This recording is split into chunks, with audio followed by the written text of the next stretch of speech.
Perhaps I could sit here and formulate sentences, articulate words that make my architecture in this world appear as if though it withstands the test of linear time.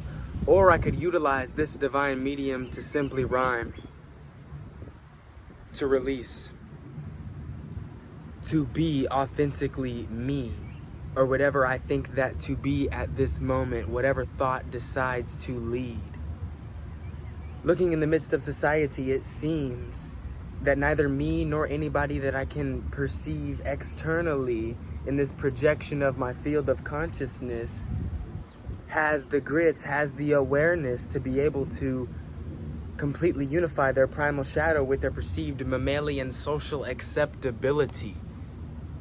Who they are supposed to be in the world, how they are expected to present themselves in the shame society, the fall from Eden. A world where being naked in and of itself is a taboo in a family household. A world where vulnerability is shielded not only through our clothing, but through every mechanism that you can imagine. Language, cliques, social acceptability. People facilitating their life meaning upon fleeting narratives when there's nothing new under the sun. Acting as if though this experiment has just begun, unable to perceive beyond the linear narrative of the time. Left far behind in the entropic days, backrooms of consciousness, liminal space, AI slop is all that one can see when all they rendered was a flesh body, and all that they focused on were the narratives that ran through that flesh, rather than differentiating through consciousness to understand that when you differentiate through consciousness, you are then zero differentiated. You see that you are the organically grown emanation of Mother Earth itself, and you need not resist any perceived hell, any perceived consequence for the amount of shame or vain pursuits of which any vessel dispelled, of which anyone dwelled.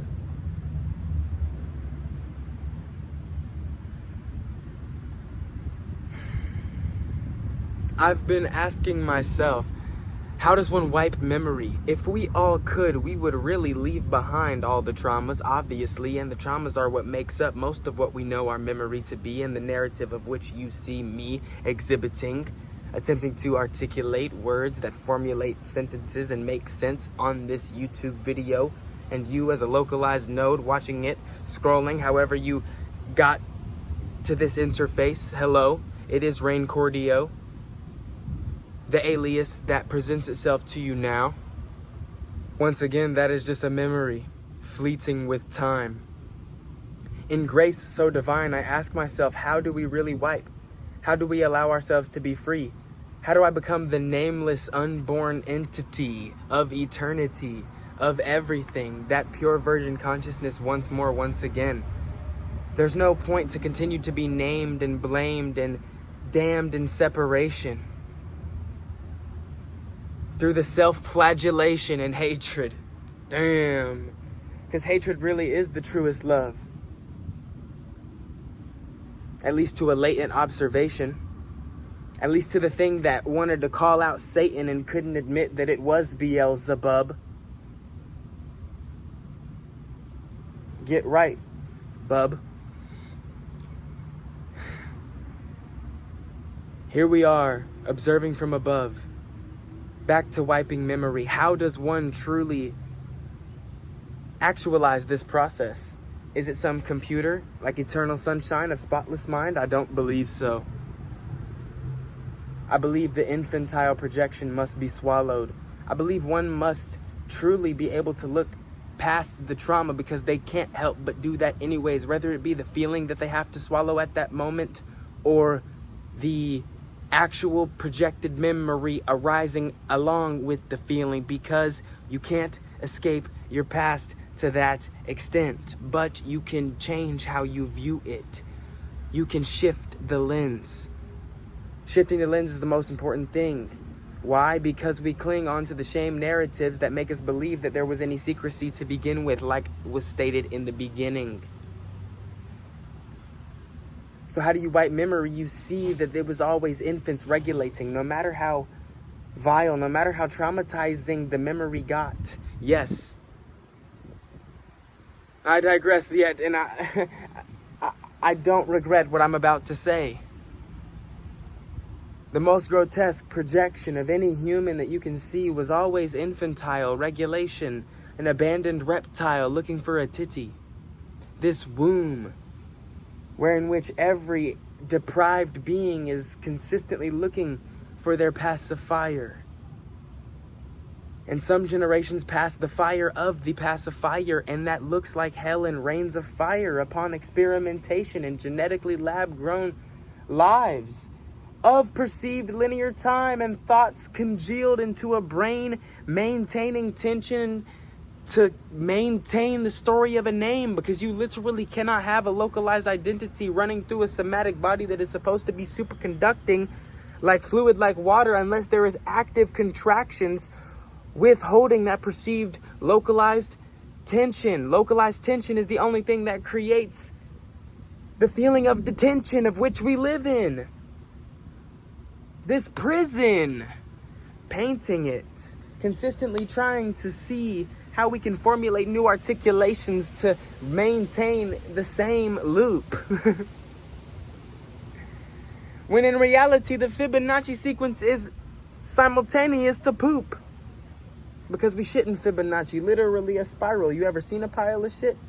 You ever pick up a paper? You ever draw a spiral on it? End up a blip on the radar?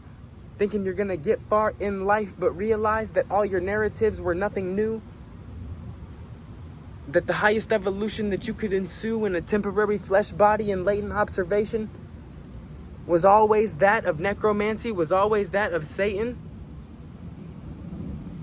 That's not me demonizing the nature of the world. To abandon the primal shadow is to ensure that it devours you. Of course, if you're scared, nature's gonna eat your ass, duh. Pause, rewind, press play. We don't do any of that unnecessary things besides androgynous flow. There is no sexual orientation in the midst of regulation and true toroidal reign. There is no predator-prey. There is no dominance and submission in the midst of a genuine admission to one's perceived guilt, which was literally just the bricks that built the localized perceiver. Because of course, if there was secrecy, there had to be shame. In this womb of which we grow, and we don't realize we're already naked before everybody. That everybody has seen you do everything that you could possibly think of. Whether seemingly drugged down from below or sent down from above.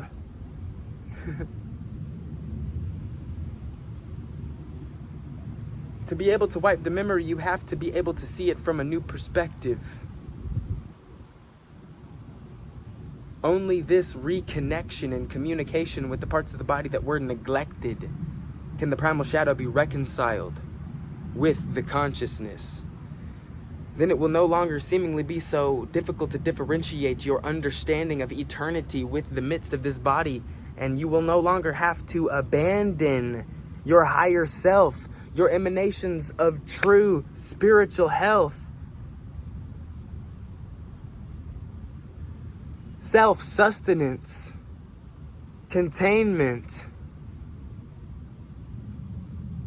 in favor of vicariously edified observations of external perceptions of people when they're all your projection. There's no need to get yourself consistently caught in those loops of thinking when there's clarity before your eyes as we speak. Hello. Beyond the language. Do not allow the ciphers of liminal space to recreate some sort of sedated hatred in resentment just because the bane and pain of this body is so difficult to sit with. If you're going to have an intent, let it be to be there for that infant. who really didn't have anybody there the way that it was supposed to, the way they were supposed to care. And even if they did, some still end up infantilized because nobody has come together to put the work on the top of the shelf and say, hey, you are me, I am you, let's come together and pray. But not on each other, directly to our mother. Let it be seen, realized, and actualized that beings perceiving this video truly see their space beyond a linear time, beyond a perceived confine of a space-bound place. The first rendered form, the first face, the first play. To the point where there was never a second or a third. It was always just infinite potential. That's why we say zero. But who is we? Other than a collection of congealed memories begging for release. Other than resistance finding its holes in eternity. Because that's evolution, right? Man, woman, masculine, feminine, penetration and reception, sun, moon. Me and you.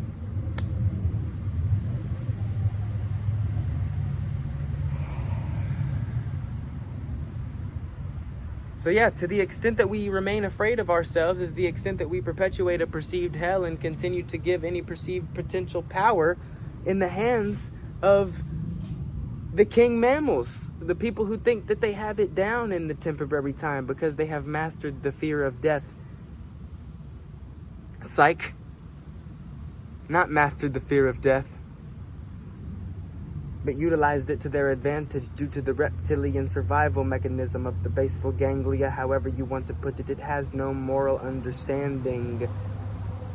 To say that they've surpassed the fear of death is just to realize that they're in the skies like aliens with reptile suits on, not landing, not in the body, completely and utterly disassociated. Literally, it's just their vital organs and their brain working for them. That's why they call the organs the archons in the Gnostic texts, people.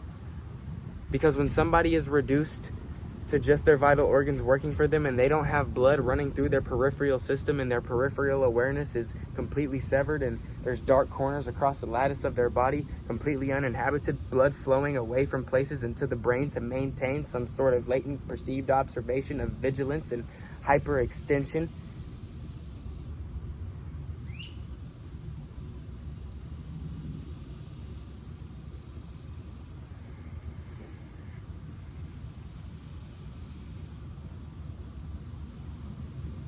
That's why people's hands in the back of their hands decay so quick, because there's no blood flow in there.